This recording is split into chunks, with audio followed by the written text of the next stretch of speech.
डिसेंबर 2024 आजपासूनचा सर्व शेतकऱ्याला अंदाज देतो। सर्वप्रथम कांदा शेतकऱ्याला सांगू इच्छितो की तुम्ही काय करा, 20 तारखेपर्यंत तुमचे कांदे काढायचे असेल तर काढून झाकून ठेवा, कारण की राज्यामध्ये 21 डिसेंबर ते 26 डिसेंबर राज्यात अवकाळी पाऊस पडणार आहे, भाग बदलत पडणार आहे, दररोज वेगवेगळा भाग घेत जाणार आहे। म्हणून हा अंदाज लक्षात घ्यायचा। म्हणजे राज्यात सांगायचं झालं तर 21 डिसेंबर 21, 22, 23, 24, 25, 26 डिसेंबर दरम्यान राज्यात भाग बदलत पाऊस पडणार आहे। म्हणून हा अंदाज लक्षात द्यायचा। राज्यातल्या कांदा उत्पादक शेतकऱ्याला सांगू इच्छितो की तुम्ही काय करा, 19 तारखेपर्यंत 19 तारखेपर्यंत तुम्ही तुमचा कांदा काढून झाकून ठेवा, कारण की राज्यात अवकाळी पावसाचं वातावरण आहे। म्हणून हा अंदाज लक्षात द्यायचा।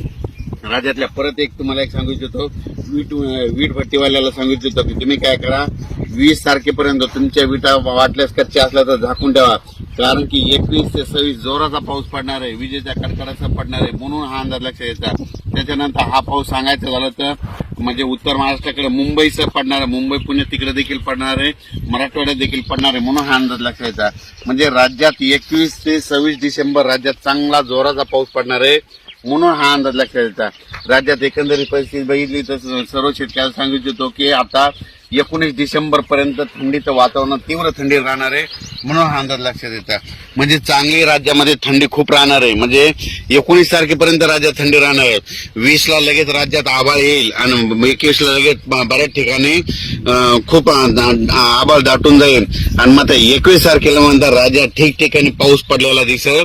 म्हणून हा अंदाज लक्षात द्यायचा। राज्यातल्या सर्व शेतकऱ्यांना सांगू इच्छितो की 21 डिसेंबर ते 26 डिसेंबरच्या दरम्यान राज्यात अवकाळी पाऊस पडणार आहे। म्हणून हा अंदाज लक्षात द्यायचा। आणि परत एक सांगू इच्छितो, आपले भाविक भक्त जर तिरुपतीला जाणार असले तर 17-18 तामिळनाडूकडे जाऊ नका, कारण की 17, 18, 19 डिसेंबरला तामिळनाडूमध्ये तिरुपतीकडे खूप मोठा पाऊस पडणार आहे, मुसळधार पडणार आहे। म्हणून हा अंदाज लक्षात द्यायचा। एकंदरीत राज्यात परिस्थिती बघितली तर तामिळनाडू, कर्नाटक, आंध्र प्रदेश, केरळ आणि त्याच्यात नंतर महाराष्ट्र, मध्य प्रदेश, इंदूर पर्यंत राज्यात म्हणजे ह्या 4-5 राज्यात ह्या म्हणजे 21 ते 26 चांगला मोठा पाऊस पडणार आहे। म्हणून हा अंदाज लक्षात द्यायचा। अचानक वातावरणात बदल झाला तर लगेच एक मेसेज दिला जाईल।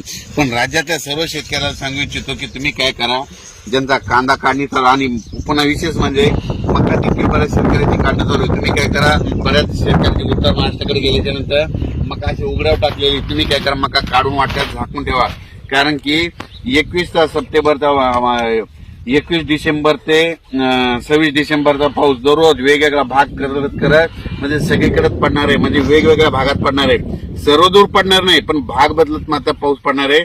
म्हणून हा अंदाज लक्षात द्यायचा। अचानक वातावरणात बदल झाला परत एक मेसेज दिला जाईल। हे पाहू शकतात, हे आपला 23 ऑक्टोबरचा क्षण आहे। याला 3 पाणी झाले तर तीन फवारण्या देखील झाल्या आणि हे पाहू शकता। पण राज्यातल्या द्राक्ष बागायत शेतकऱ्याला सांगू इच्छितो की तुम्ही काय करा, 20 तारखेला तुम्ही कॅल्शियमची लेवल वाढवा आणि तसेच तुम्ही काय करा, पाण्याचं नियोजन करा, कारण की द्राक्ष पट्ट्यामध्ये म्हणजे पाऊस म्हणजे पडणार आहे, त्याच्यामुळे तुमचं नुकसान होऊ शकतं। म्हणून कॅल्शियमची लेवल वाढली ते तुम्हाला सगळं माहिती आहे, म्हणून एक माहीत असं मी सांगितलं।